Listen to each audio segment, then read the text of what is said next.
welcome back to the library. As I begin the slow, very slow, process of cataloging everything about the Japanese video game ZXE-D, I figured now would be a great time to talk about some of my favorite games that involve robots.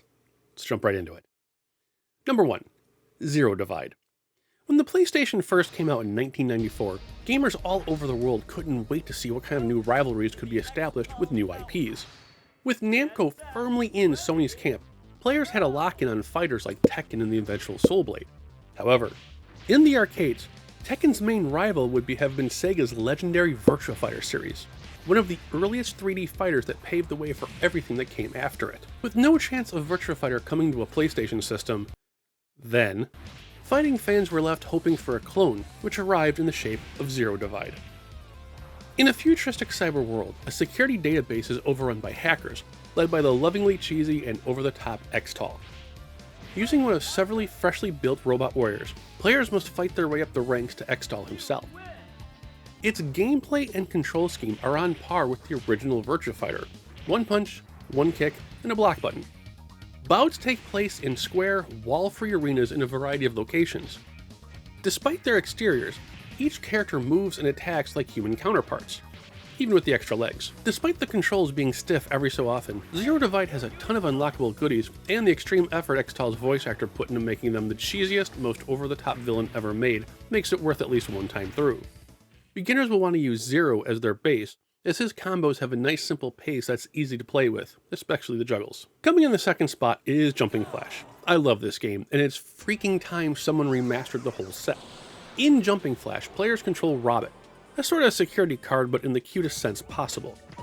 His mission is to rescue several locations from oversized boss characters, but he has this trick up his sleeve.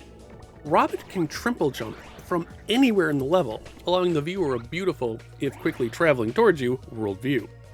In each level, randomly placed carrot-shaped jet pods will need to be retrieved in order to progress to the next stage. The entire game is visually draped in this wonderfully goofy, cute motif. Power-ups are in food and candy shapes. Your bullets are these giant arrow-like projectiles that get pumped into equally adorable enemies. It's great, simple fun with a nice variety in the stages. Check it out. Oh yeah, let's get down to business. Gundam Battle Assault 2. Here, mech fans from around the planet can do battle with their favorite anime pilots and Gundam units, be they good, bad, or neutral. I first fell in love with the original game thanks to its animation style and a brilliant decision by the programmers. Rather than build a single frame of animation using one sprite, they're built out of a handful of sprites and textures.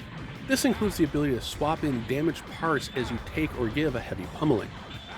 This trick allows the game to produce some very large robots, and it's key to a Gundam game.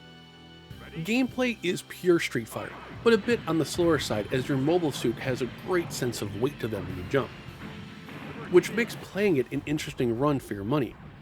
I chose the second volume because it houses my two favorite Gundam variants in the entire universe, New Gundam and Physalis. The former lovingly referred to as the Funnel Gundam thanks to its remote option weapons. Plus, from an artist's perspective, its silhouette is just amazing. It just has the most perfect form factor. On the other hand, I adore the Nuclear Gundam because of how exaggerated its proportions are. The enormous footprint, the big-ass shoulders, the monolithic-sized shield, and more. Of course, it can also fire a nuke. It's like the best cheese move ever. Funnel Baby is already unlocked when you start, so to snag Mr. Nuka himself, beat Street Mode with the Burning Gundam character. You can play all you want. Second to last, Space Griffin VF9.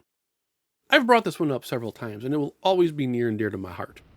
Space Griffin VF9 is what happens when you turn the Valkyrie from Macross into a car, and then squeeze them into the corridors of a first-person shooter. Griffin's charm is that it is one of the cheesiest, slowest-paced B-movie voice acting ever released in the early days of the PlayStation. Yet, despite a mountain of shortcomings, it amuses and constantly draws players in with its haunting labyrinths and constant horror movie-like surprises. What makes it all work is that it keeps the terror element separate from the military angle of the exploration to-dos. Half the time you're listening to mundane orders and banter while mic noises rattle your eardrums, and then the next you're frantically firing at anything that moves while you're trying to maneuver the claustrophobic corridors of the secret base. And finally, Cyberbots. Capcom would never let us down when it comes to robots. Despite hitting the arcades around the world, The home release on the PlayStation and Saturn was exclusive to Japan. Like Zero Divide, Cyberbots has a pared-down control system that makes it easy for anyone to jump in and play. Players will choose a pilot character and then one of 3 mechs from 4 separate classes. Gameplay is pure 2D sprite-based Capcom bliss. Street Fighter controller motions unleash giant attack animations reminiscent of the Darkstalkers variety. The action is fast and frantic, with some beautifully interactive backgrounds. Buildings crumble, and massive ships take off, and more. It's fantastic. Even better, you don't need to import the game. If you have a Switch or a PlayStation 4 or 5, it's readily available on a collection of other fantastic Capcom games, including the very little seen Red Earth. If you prefer your collection to remain 32-bit, I'd recommend the Saturn version over the PlayStation. It supports the 4MB RAM cartridge for smoother animation, with the Saturn exclusive collector's edition that comes with an art book. It's kind of nice. And there you go, guys. 5 of my favorite robot games. There were a lot of contenders to the list, like Omega Boost and obviously all the Mega Mans and so forth.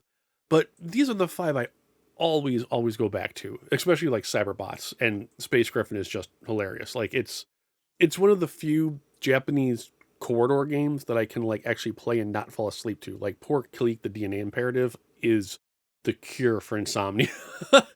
But enough about me. Tell me your 5 favorite robot games in the comments below. Let's get the conversation started, and I'll see you guys next episode.